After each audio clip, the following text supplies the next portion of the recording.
बस्तर बाढ़ बारिश।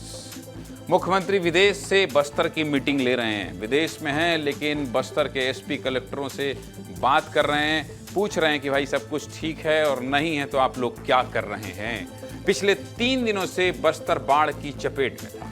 इस साल बस्तर में ऐसी बारिश हुई है कि 94 सालों का रिकॉर्ड टूट गया है। बस्तर ने इससे पहले ऐसा जल प्रलय नहीं देखा। भारी बारिश की वजह से कई गांव डूब गए और पूरा बस्तर अलर्ट पर है। इस दौरान छत्तीसगढ़ के मुख्यमंत्री विष्णुदेव साय विदेश दौरे पर हैं, लेकिन 7 समुंदर पार से भी सीएम साय बस्तर के लिए परेशान हैं और बाढ़ प्रभावित लोगों तक जरूरी सुविधाएं पहुंचाने में लगे। दक्षिण कोरिया से मुख्यमंत्री विष्णुदेव साय ने बाढ़ प्रभावित इलाकों के हालातों की जानकारी ली।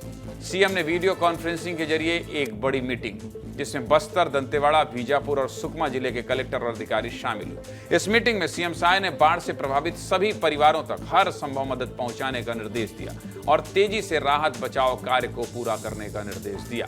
सीएम साय ने अधिकारियों से कहा कि जनता को किसी भी तरह की परेशानी नहीं होनी चाहिए और नुकसान के हिसाब से लोगों को मुआवजा दिया जाना चाहिए। इसके लिए सीएम साय ने बाढ़ प्रभावित जिलों के प्रभारी सचिवों को अपने अपने जिलों में जाकर जायजा लेने का निर्देश भी दिया। बस्तर में बाढ़ का पानी धीरे धीरे कम हुआ है, लेकिन स्थिति अभी भी गंभीर है। पानी कम होने के बाद नुकसान और तबाही की तस्वीरें सामने आई हैं। इन 4 तस्वीरों को देख लीजिए। पहली तस्वीर दंतेवाड़ा जिले के तुमनार गांव की है, जहां बाढ़ इतना भयानक था कि घर के सामानों के साथ खेतों में खड़ा ट्रैक्टर और किसानों के बोर पंप तक बह गए। दूसरी तस्वीर बस्तर जिले की है, जहां बाढ़ का पानी इतनी तेजी से बढ़ा कि कई घर टूट गए और घर के दरवाजे और खिड़कियां पानी के साथ बह गई। 2 दिन बीत जाने के बाद भी बाढ़ का मलबा घरों के अंदर मौजूद है। तीसरी तस्वीर एक दुकान की है, जिसमें बाढ़ का पानी घुस गया था और राशन का सामान खराब हो गया था। बाढ़ खत्म होने के बाद एक छोटा बच्चा दुकान से कीचड़ बाहर निकाल रहा है। चौथी तस्वीर एक ऐसे घर की है जहां कुछ दिन पहले शादी थी और जब बाढ़ आई तो शादी के सामान के साथ घर का सारा राशन पानी में बह गया, जिसके बाद रिश्तेदारों के यहां से अनाज लाया जा रहा है। बाढ़ से किस तरह नुकसान हुआ, इससे जुड़ी हमारे सहयोगी संजय ठाकुर ने एक रिपोर्ट भेजी है। संजय की रिपोर्ट देखिए।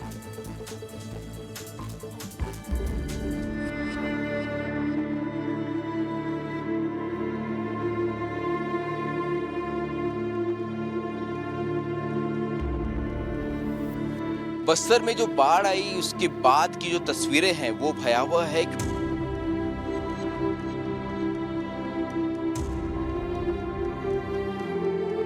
बस मेरी जो ऊंचाई है उससे भी ऊपर तक पानी था। ये निशान आपको नजर आएगा। ये इनका कभी घर था, इनका परिवार यहाँ रहता था और अब देखिए अब यहाँ कुछ भी नहीं बचा।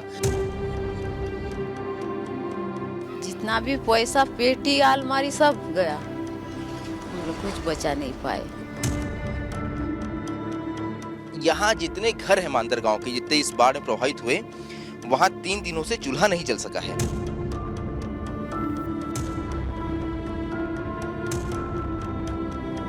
और सब खराब हो गया। जी, सब खराब हो गया। ये इनका किचन था जो पूरी तरह से बर्बाद हो चुका है। कुछ नहीं है यहाँ पे, जीने खाने के भी कुछ नहीं है।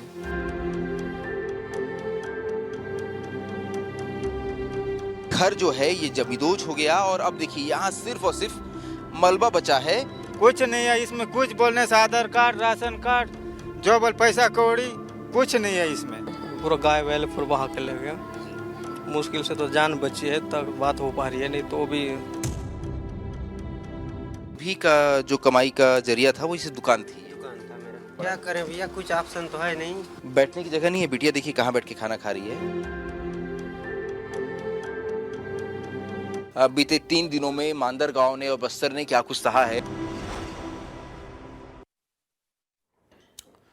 बाढ़ की तस्वीरों के बीच ऐसे पहुंचना, नंगे पैर पहुंचना और कीचड़ के अलावा जो गंदगी है, जनता के बीच पहुंचकर उस कीचड़ में धंसकर रिपोर्टिंग करना, इसका मतलब क्या है पता है?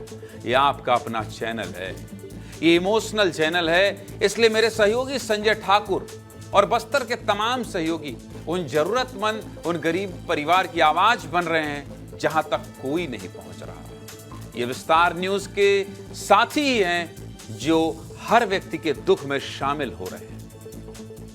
बाढ़ की तस्वीरों के बीच एक हैरान करने वाली तस्वीर सामने आई।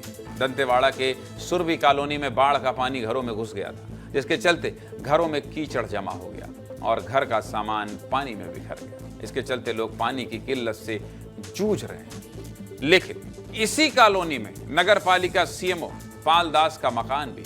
जरा इनके घर की तस्वीर देखिए। एक तरफ लोगों को पीने के लिए पानी नहीं मिल रहा है और दूसरी तरफ सीएमओ साहब के घर पर नगर पालिका का टैंकर सफाई में लगा। आम लोगों के पास 2 दिन बीत जाने के बाद भी कोई सुविधा नहीं पहुंची, लेकिन सीएमओ साहब के घर पर सरकारी टैंकर एकदम टाइम से पहुंचा है और टैंकर के पानी से घर का फर्श धोया जा रहा है, वो भी झाग वाला साबुन लगाकर। सीएमओ साहब के इस करतूत से स्थानीय लोग किस तरह भड़के हैं, जरा ये भी इस रिपोर्ट में देख लीजिए।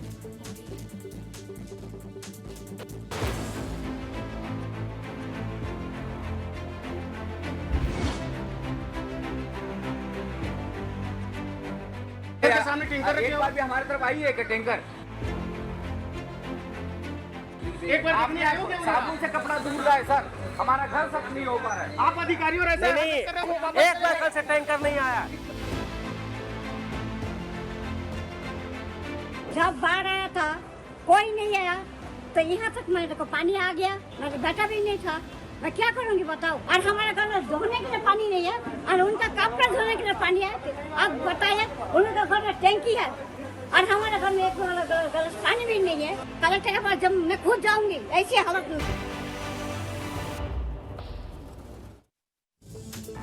जनता बहुत जागरूक हो गई है सीएमओ साहब। टैंकर वैंकर नहीं, पहले इनका धुलवाइए, बाद में इनसे कहिए हम भी धुलवा लें क्या। प्रशासन भी स्थिति को सामान्य करने के लिए युद्ध स्तर पर जुटा हुआ है। ऐसा नहीं है कि प्रशासन मदद कर नहीं रहा है। पानी कम होने के बाद भी सुकमा जिले में बाढ़ जैसे हालात नजर आ रहे हैं। जगदलपुर से हैदराबाद और सुकमा से उड़ीसा को जोड़ने वाले रास्ते पर अब भी 4 फीट से ज्यादा पानी है। इसके साथ ही NH30 2 दिनों से बंद है, जिसके चलते 2 किलोमीटर तक गाड़ियों की लंबी कतार लग गई। इस बीच प्रशासन लगातार फंसे हुए लोगों को निकाल रहा है। SDRF की टीमें नाव चलाकर राहगीरों को एक जगह से दूसरी जगह ले जा रहे हैं और लोगों को राहत शिविरों तक पहुंचाया गया। बाढ़ को लेकर हमारे सहयोगी शाहनवाज खान और रौनक सिवहरे ने एक रिपोर्ट भेजी है, जरा ये भी देखिए।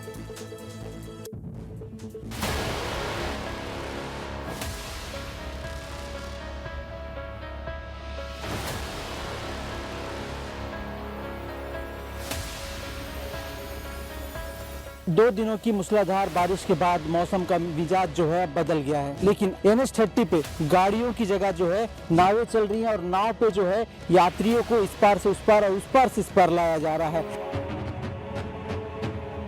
बोट से जो है करीबन 250-300 लोगों को इस पार से उस पार कराया जा रहा है। 2-3 जगह जो ब्लॉक रोड जो है।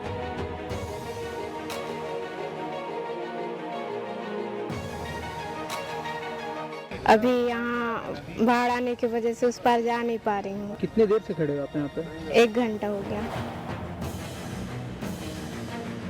खाने पीने को परेशानी हो रही है, ना चाय ना पानी ना रोटी। कब से फंसे हो यहाँ पे? 2 दिन हो गया। यहाँ पानी का भी बहुत तकलीफ है भैया, यहाँ खाने का ठिकाना पीने का ठिकाना नहीं है।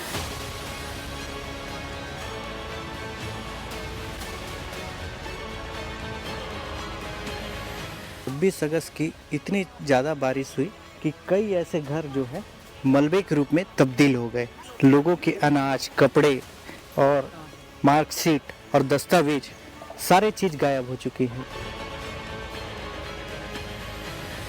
यहाँ तुमनार में करीबन 12 घर है जो तबाह हुआ है। बहुत ज़्यादा नुकसान हो गए इनसे। यहाँ खाने पीने के लिए भी, रहने के लिए जगह भी नहीं है। यहाँ तो संकनी डंकनी बाढ़ आ गया सरा और पूरा बह के ले गया।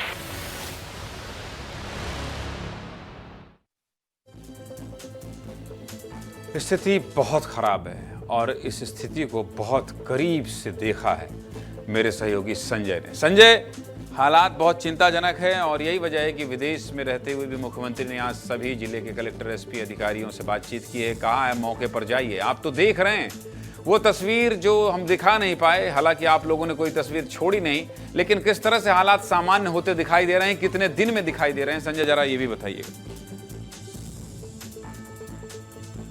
देखिए, जैसा कि आपने बताया कि 94 साल बाद ऐसी बारिश बस्तर ने देखी है। सारे रिकॉर्ड टूट गए। लगातार जो बारिश हुई उससे नदी नाले ऐसे उफान पे आए कि आसपास जो गांव बसे थे उन गांवों को बहाते हुए आगे बढ़ गए। जिस गांव में मैं गया था उस मानतर गांव में सैकड़ों मवेशी जो है उस बाढ़ के पानी के साथ बह गए। 25 घर पूरी तरह से जमींदोज हो गए और लगभग 85 घर जो है वो आधे से अधिक टूट चुके हैं या बर्बाद हो चुके हैं। ऐसे में एक तस्वीर जो है उसका जिक्र करना बहुत जरूरी है जो बहुत महत्वपूर्ण तस्वीर थी। जब मैं वहाँ खड़ा था तो मैंने देखा कि ग्रामीण बहुत बड़ी संख्या में जो है अपने हाथ सर पे बोरी रखकर या हाथों में सामान लेकर आ रहे हैं। मैंने उनसे पूछा आप कौन हैं, तो उन्होंने बताया कि हम पड़ोसी गाँव के हैं, हम किसी दूसरे गाँव से हैं। वो यहाँ क्यों आए थे? वो इसलिए आए थे क्योंकि प्रशासन तो जो मदद पहुँचा रहा है वो पहुँचा ही रहा है। वो ग्रामीण जो हैं वो अपने रिश्तेदारों को या पहचान वालों के लिए राशन लेके आए थे, क्योंकि देखिए उनका पूरा राशन बह गया है। 3 दिनों से वहाँ चूल्हा नहीं जला। लोग अपने घर से खाना पका कर लेके आए थे कि अपने घर का खाना खिला पाए। भले ही प्रशासन वहाँ 2 वक्त खाना मुहैया करा रहा है, लेकिन इसके बावजूद जो ग्रामीण है, अन्य ग्रामीण जो है, परिजन जो इनके हैं, रिश्तेदार जो हैं, वो कपड़े लेके आ रहे हैं। तो ये तस्वीर बहुत महत्वपूर्ण है। और देखिए ये भारतीय जो संस्कृति है, भारतीय परंपरा जो है उसकी खूबसूरती यही है कि यहाँ सबसे पहले मदद करने आपका पड़ोसी आता है, आपका रिश्तेदार आता है। तो ये तस्वीर की जिक्र करना भी जरूरी है। दूसरी ओर हमने ये देखा क्योंकि लगातार सड़कें कट गई है, ऐसे में प्रशासन की चुनौतियां बढ़ गई। प्रशासन ने जैसे ही ये देखा कि अब बारिश का पानी उतरा है और जब उनकी पहुंच वहां बढ़ी और जब वहां की तस्वीरें आनी शुरू हुई तो वो तस्वीरें वाकई ही डराने वाली थी। क्योंकि लेकिन संजय, राहत की बात यह है कि मुख्यमंत्री 7 समुंदर पार बैठकर कलेक्टरों को, एसपीओ को निर्देश दे रहे हैं। आप जैसे मेरे सहयोगी मैदान पर हैं। उम्मीद करते हैं, ईश्वर से प्रार्थना करते हैं कि जो दर्द आपने दिखाया ये दर्द बहुत जल्दी सुकून में बदले, लोग अपने घर में बसें और हालात सामान्य। बहुत शुक्रिया।